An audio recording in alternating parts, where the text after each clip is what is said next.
cos 6 වෙනි බලය θ ධන sin 6 වෙනි බලය θ බෙදීම cos 4 වෙනි බලය θ ධන sin 4 වෙනි බලය θ මේ බව පෙන්වන්න.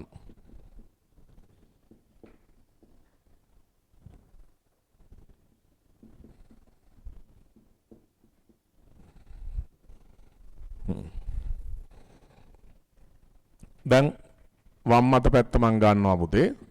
ඒක ලියා ගන්නවා cos 6 වෙනි බලය θ sin 6 වෙනි බලය θ කියන එක cos වර්ගය θ ගේ 3 වෙනි බලය.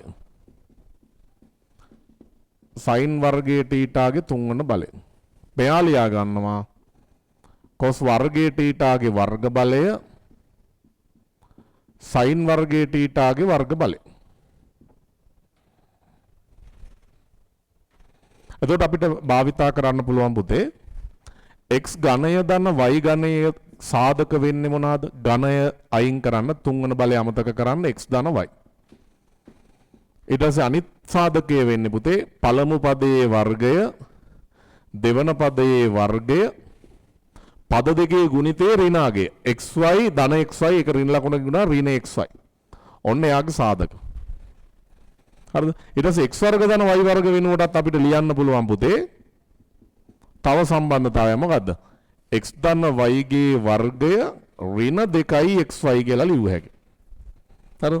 ඔන්න ඔය සර්ව සාම්‍යම් දෙක තමයි මේකෙදි දාන්නේ. එතකොට මෙතෙන්ට මට ලියව හැකි පුතේ දැන් පළවෙනි සාධකය වෙන්නේ 3 වෙනි බලය අමතක කරන්න. එතකොට එන්නේ මොකද්ද?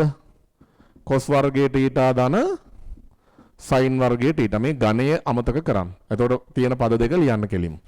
ඊට පස්සේ අනිත් සාධකයේ එන්නේ පුතේ පළමු පදයේ වර්ගය. ඒ කියන්නේ cos 4 වෙනි බලය θ. දෙවන පදයේ වර්ගය sin 4 වෙනි බලය θ. පද දෙකේ ගුණිතේ ඍණාගය. එතකොට ඍණ sin වර්ග θ cos වර්ග θ තමයි එන්නේ උඩ හැදෙන්නේ. යට තියෙනවා අර සම්බන්ධතාවය දාපුවාම x ධන y ගේ වර්ගය. දැන් x වෙනුවට ඉන්නේ cos වර්ගය, y වෙනුවට ඉන්නේ sin වර්ගය. එහෙනම් පළවෙනියෙන්ම හම්බෙන්නේ cos වර්ග θ ධන sin වර්ග θ ගේ වර්ගය. අඩු කිරීම 2යි xy. දැන් x කියන්නේ cos වර්ග θ, y කියන්නේ sin වර්ග θ. cos වර්ග θ sin වර්ග θ. ඔය ටික හදා ගන්න. එහෙනම් sin වර්ග ධන cos වර්ග θ කියන්නේ 1යි. එහෙනම් උඩ කොටස සම්පූර්ණයෙන් නැති වෙනවා. මෙතන හැදෙනවා පුතේ cos 4 වෙනි බලයේ θ ධන sin 4 වෙනි බලයේ θ ඍණ sin වර්ග θ cos වර්ග θ.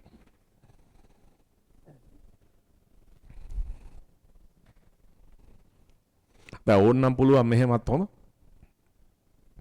දැන් cos 4 වෙනි බලයේ θ ධන sin 4 වෙනි බලයේ θටනේ මේ ටික ලිව්වේ. ඉතින් මෙයා වෙනුවටත් ඕකම ලියන්නලත් අවුලක් නැහැ හොඳ. පියවර ටික අඩු කරන්න මම එහෙම්මම ලියනවා. එතකොට මෙයා වෙනුවට මම ලියනවා මේ කොටසම. මොකද ඒ කොටස වෙනුවට හදාගත්ත කෙනානේ. එහෙනම් මෙතනින් එනවා පුතේ cos 4 වෙනි බලයේ θ ධන sin 4 වෙනි බලයේ θ වෙනුවට ලියනවා මම cos වර්ග θ ධන sin වර්ග θ ගේ වර්ගය ඍණ දෙකක් cos වර්ග θ sin වර්ග θ. ඒ ලියුවේ මෙන්න මේ දෙන්න වෙනුවට ලියපු කොටස. ඒකෙන් අඩු කරනවා මෙන්න මේ කෑල්ල. ඒ කෑල්ල කොහොමද තිබ්බෙක් කෙනානේ. ওই විදිහට ලියා ගන්නවා. ඒ කියන්නේ පියවරේ මම මේක විතරක් නොලිය මෙයා වෙනුවට හදාගත්ත මේ ප්‍රකාශනය ලියනවා මෙතන. එතකොට යට කොටසේ මමයි cos වර්ග θ ධන sin වර්ග θ කියන්නේ 1යි 1 වර්ගය 1යි. ඍණ දෙකක් cos වර්ග θ sin වර්ග θ. එහෙනම් උඩත් පුතේ මෙතන 1යි උඩ එනවා 1 ඍණ 3ක් sin වර්ග θ cos වර්ග θ. යට එනවා 1 ඍණ 2ක් cos වර්ග θ sin වර්ග θ. ඔය දක්වා එනවා. උත්තරේ කියන්නේ පුතේ 5 ධන 3යි cos 4යි θ. යට තියෙනවා 6 ධන 2යි cos 4යි θ. ඒ කියන්නේ මේක පුතේ දැන් මේ ඔක්කොම θ ගෙන් ඉන්නේ. එහෙනම් මේක ඩබල් ඇන්ගල් එකක් කරන්න ඕනේ. එතකොට 2යි θ ආයෙ ඩබල් කරන්න ඕනේ 4යි θ. ඒ කියන්නේ මේක පියවර කිහිපයක් යන්න ඕනේ. මෙතන sin θ cos θ තියෙනවනේ. sin θ cos θ තියෙද්දි සම්බන්ධතාවයක් තියෙනවා පුතේ. sin 2යි θ සූත්‍රය අපිට භාවිතා කරන්න පුළුවන්. sin 2යි θ සමානයි 2ක් sin θ cos θ නේ. මේකේ තියෙනවානේ.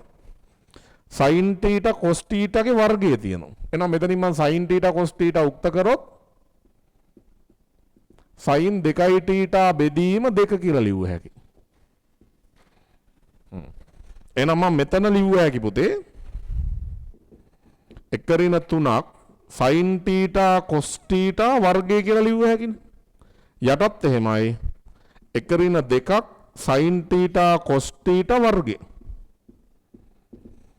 sin θ cos θ වෙනකොට අර සම්බන්ධතාවය දානවා. එතකොට 1/3ක් sin 2θ බෙදීම 2 වර්ගය. යට එනවා 1/2ක් sin 2θ බෙදීම 2 වර්ගය. එතකොට මෙතනින් එනවා පුතේ 4ක් එනවා පොදු හරයක් හදනවා මෙතන. 4 ඍණ 3යි sin වර්ග 2θ බෙදීම 4. යට එනවා ඒත් මෙතන පොදු හරය 4යි. 4 ඍණ 2යි. දැන් මේකට නම් පුතේ 4යි කමන්නේ 4ම හදාගමුකෝ අපි. 4 ඍණ 2යි sin වර්ග 2θ බෙදීම 4. උඩයි යටයි හරයේ 4 තියෙනවා 4 කපලා දැම්ම හැකියි. දැන් ඔන්න ඩබල් කරගත්තා. දැන් θ තිබ්බ එක 2θ කරගත්තා. තව පාරක් ඕක ඩබල් කරගන්න ඕනේ. එතකොට තමයි 4θ හැදෙන්නේ. එහෙනම් sin වර්ගය කියන එක මට අයින් කරලා ඒක cos වලින් ලියා ගන්න පුළුවන් cos 2θ සූත්‍රයෙන්. cos 2θ සූත්‍රයක් තියෙනවා sin වර්ගය තමයි අයින් කරන්න ඕනේ. 1/2ක් sin වර්ග θ කියලා තියෙනවා සූත්‍රයක්. මම මේකෙන් 2ක් sin වර්ග θ උක්ත කරොත් පුතේ මට ලියවැගේ 1 cos 2θ කියලා. එතකොට අතන sin වර්ගයේ θ මම උක්ත කරගන්නවා. අවශ්‍ය නැහැ. ඉතින් උතනින්ම ගන්න පුළුවන්. හොඳ. දැන් මේ සම්බන්ධතාවය තමයි මම ඊළඟට දාන්නේ.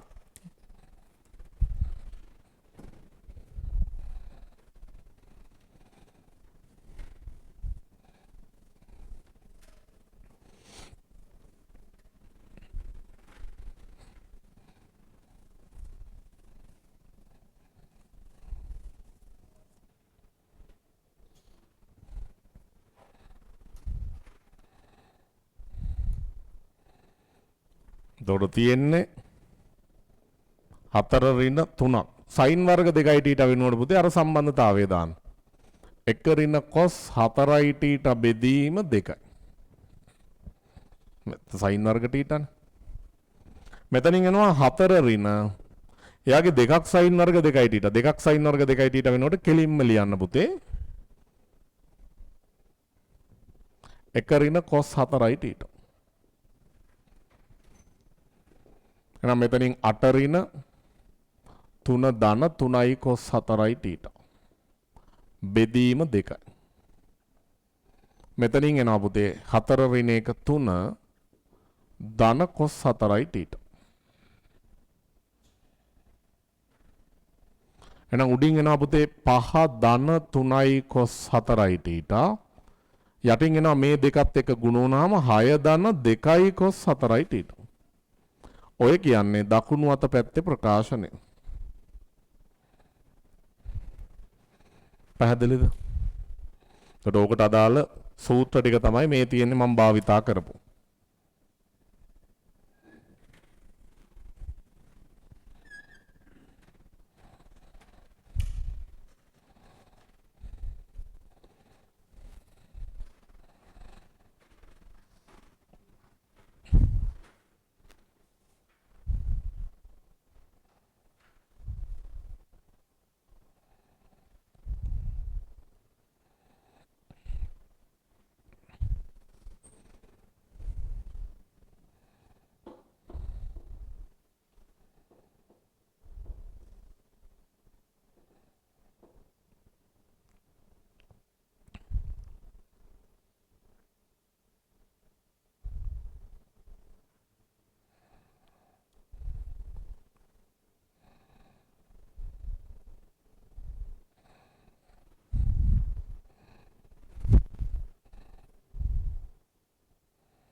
ඊට පස්සේ කියනවා කේට ගත හැකි තාත්වික අගේ පරාසය මේ බව අපොහොනේ කරන්න. මෙයාට ගන්න කියනවා පුතේ කේ කියලා. මෙයා කේ ලෙස ගන්නලු. එතකොට මං කේ කියලා ලිව්වොත් මෙතන 5 ධන 3යි කොස් 4යි තීට. බෙදීම 6 ධන 2යි කොස් 4යි තීට. දැන් මට මේකෙදි කේ තාත්වික වන අගේ පරාසයනේ. එතකොට එක්ක මේක වර්ග සමීකරණයක් කරගන්න වෙනවා. කේවල වර්ග සමීකරණයක් එක්ක කරගන්න වෙනවා. නැත්නම් මොකක් හරි කේ ඇතුළත් මොකක් හරි සම්බන්ධතාවයක වර්ග සමීකරණයක් කරගන්න වෙනවා එක්ක. දැන් මේක වර්ග සමීකරණයක් කරගන්න විදිහක් දැනට නැහැ. ආයෙ පුළුවන් අපිට ඕනනම් ගන්න කොස් පවතින්න ඕනේ කවුරු අතරද? ඍණ 1යි 1යි අතර නේද? අන්න එතනින් මට ගන්න පුළුවන්. එහෙනම් මේකෙන් කොස් අගය උක්ත කරගන්න. එහෙනම් මෙයා මේ පැත්තට 6යි k ධන 2යි k කොස් 4යි තීට. 5 ධන 3යි කොස් 4යි තීට. කොස් 4යි තීට සෙට් එක පැත්තකට ගන්න. එතකොට යාව මං එළියට ගත්තාම වෙනවා 2යි k ඍණ 3යි. මෙයාලා එහා පැත්තට යවන්න 5 ඍණ 6යි k. එන කොස් 4යි තීට සමානයි 5 ඍණ 6යි k බෙදීම 2යි k ඍණ 3. නමුත් මේ කොස් 4යි තීට පවතින්න ඕනි පුතේ ඍණ 1යි අතර බැවින්. එහෙනම් මෙතනදි මට ලියන්න පුළුවන් 5 ඍණ 6යි k යට 2යි k ඍණ 3.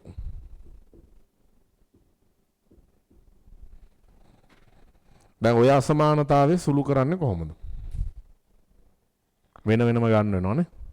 2යි k ඍණ 3ෙන් වැඩි කරන්න පුළුවන්ද මුළු අසමානතාවයෙන්? බෑ. මොකද k ගියාගේ අපි දන්නේ නැහැනේ කවුද කියලා. හරිද? එහෙනම් මේකෙදි අපි කරන්න වෙන්නේ මේ සෙට් එක වෙනම ගන්න. මේ අසමානතාවය වෙනම ගන්න. මේ දෙන්න වෙනම ගන්න.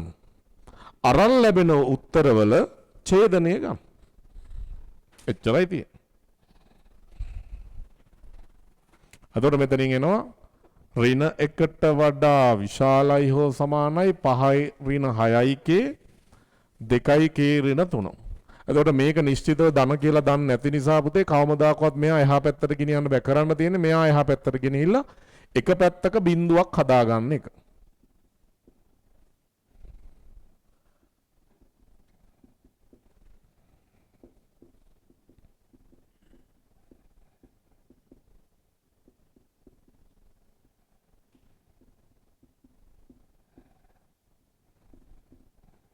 මෙතනින් එනවා 5 ඍණ 3 2යි 2 ඍණ 4යි k.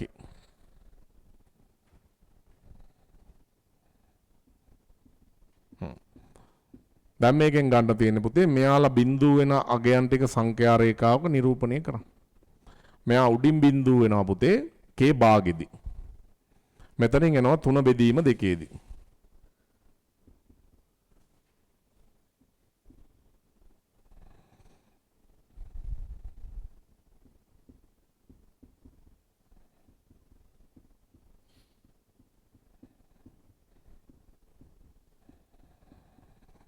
අරන් කේට අඩු වගේක් දාන්න භාගයට අඩු වගේක් දාන්න බිඳුව වගේ දාන්න. බිඳුව වගේ දාපුවාම මෙයා බිඳුවයි උඩ ධනයි යට ඍණයි. ඍණයි එතකොට. එතකොට මෙයා ධනයි මෙයා ඍණයි. අපිට අහන්නේ මේ ප්‍රකාශනයේ පුතේ බිඳුවට වඩා වැඩි අගේ පරාසය. ඒ කියන්නේ බේම් මේ ටික. ඒක මම සංඛ්‍යා රේඛාවක නිරූපණය කරනවා. අවසාන උත්තරය ගන්න මං මේ කොටසම ගන්නවා. එතකොට එතනින් ආපු එක උත්තරයක් මම ගන්නවා මෙහෙම.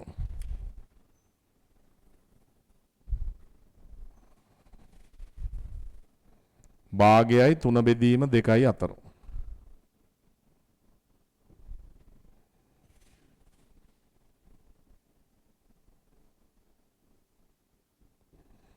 ඔන්න ඔය ටික තමයි ඒ අසමානතාවයෙන් ආවේ. මේ එක කෑල්ලකින්.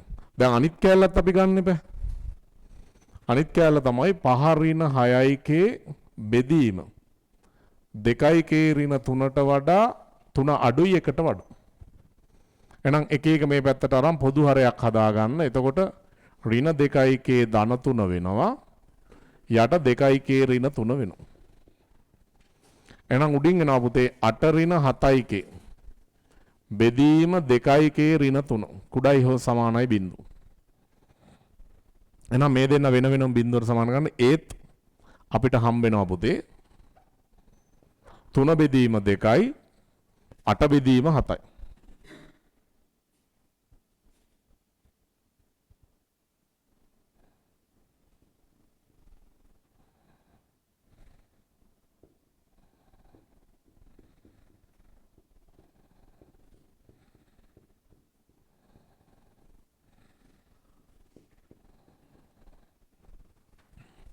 අට බෙදීම 7ට වඩා අඩු වගයක්. එක වගේ දාන්නකො 8 ඍණ 7 ධන 1යි. යට ඍණ 1යි. ධන බෙදීම ඍණ ඍණයි. මේකෙදි කියන්නේ පුතේ මෙයාට වඩා අඩු වගේ පරාසය. ඒ කියන්නේ ඍණ වන අගේ ප්‍රාන්තරය තමයි අපි ගන්න ඕනේ. දැන් ඕක ලකුණු කරන්න ඕනේ අපි. 8 බෙදීම 7ට වඩා අඩුයි. 8 බෙදීම 7 කියන්නේ පුතේ මේ අතර අගයක්.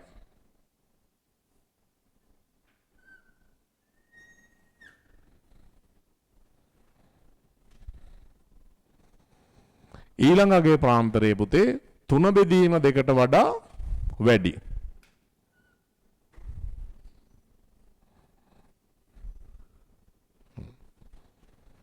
දැන් ওই දෙකේම ඡේදනය වෙන තැන. එතකොට නිල් සහ කළු පාටින් ඇඳලා තියෙන දෙකම තියෙන තැන තමයි අපි උත්තරේ විදියට ගන්නෙ. මෙතන 8 බෙදීම 7යි. එහෙනම් උත්තරේ වෙන්නේ කවුද? බෙන්න මේ ටික එනවා. තව උත්තරයක් හැබැයි තියෙනවා. කෝකද? මෙන්න මේ 3 බෙදීම 2 දෙන්නටම අයිතිද නැද්ද බලන්න. 3 බෙදීම 2 අවස්ථා දෙකටම අයිතිද නැද්ද? අවස්ථා දෙකටම අයිති. එතකොට එනවා එහෙනම් K කියන්නේ තාත්විකයි. K පවතින්න ඕනේ පුතේ. මේකේ උත්තරේ කීයක් තියෙනවද? භාගයයි 1යි අතර.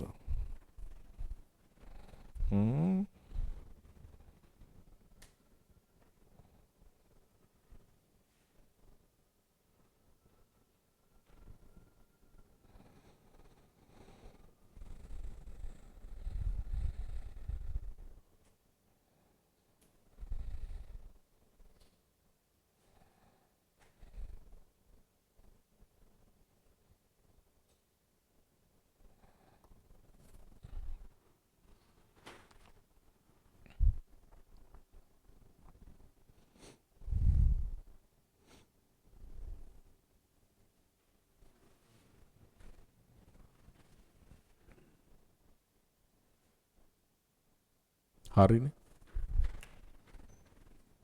8 ඍණ 8යි කියන්නේ. එතකොට මෙතනගේ 1යි.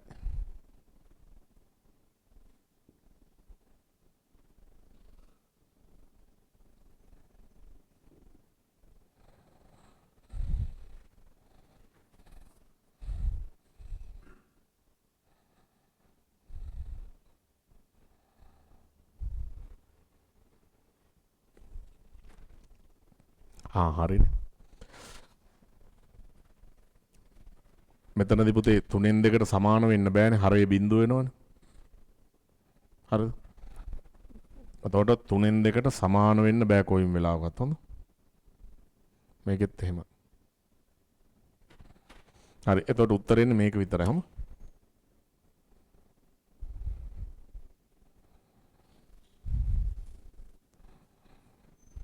පැහැදිලිනේ? හරිය ශූන්‍ය වෙනවා කියන්න ආදේශ වෙන්න බෑනේ.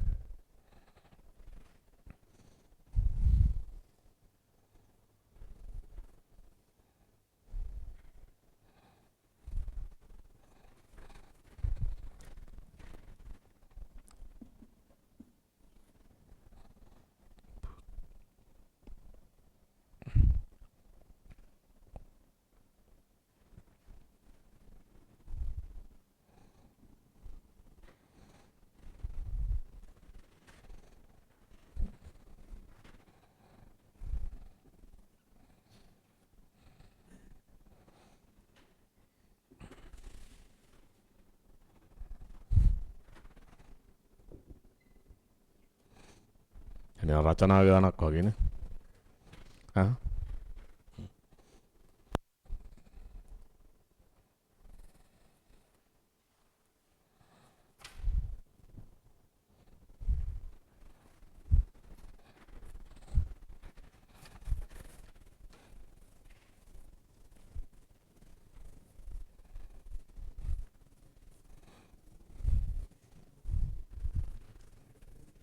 මැයි මාසේ අපේ දවස්මයි ගිහින් තියෙන්නේ.